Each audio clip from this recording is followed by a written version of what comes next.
Hey guys, it's RobJ here, and in today's video I'm going to be giving you an update on two of my smallest ant colonies.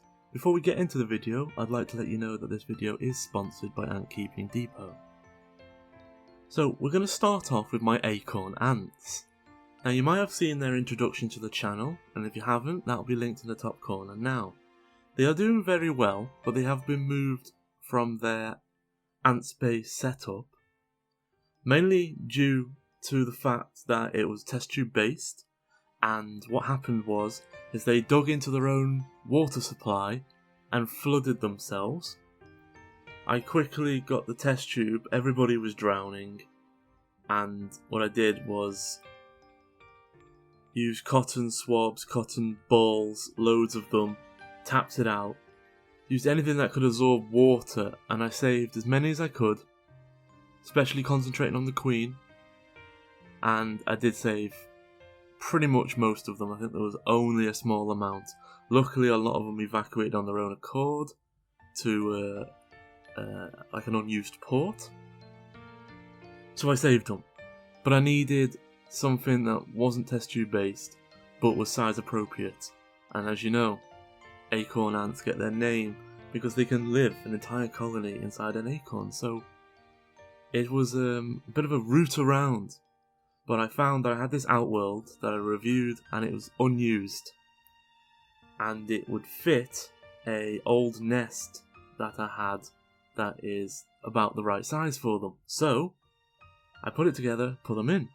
Well, these guys proceeded to escape every night for 3 nights in a row, and yeah, it turns out the glue on the outworld over the year or so, maybe more, longer, has actually just separated and created loads of holes here, there and everywhere.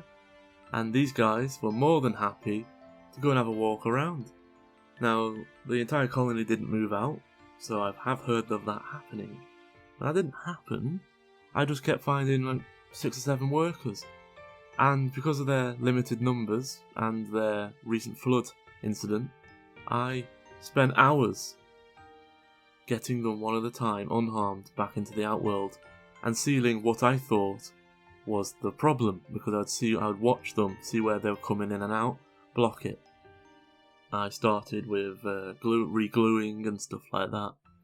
Well, in the end, they kept escaping each night out of new holes. Like every time I blocked one, they would find a new one. It was getting exhausting.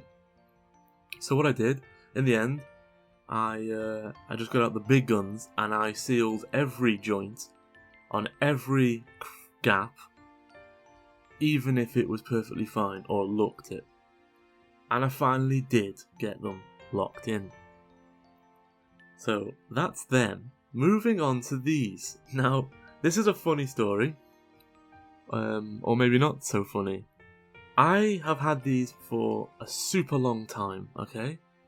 And I got them very small, and I remember I didn't bring them to the channel for a video because I wanted to wait until they grew in numbers.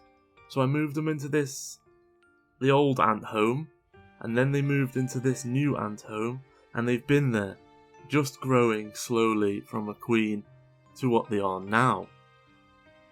But for the love of how much I think, I cannot remember where I got them or what they are. I've checked receipts, I've checked emails from people I know have had ants from in the past. I don't know where I got these ants, and because it's been years since I got them, waiting for them to grow up enough for the channel, I don't even know what they are anymore. I have a vague, very, very vague recollection it could be Fodoli, but I couldn't put my finger on it for sure. But it's definitely not the common, Laceus or anything like that. It's definitely something different.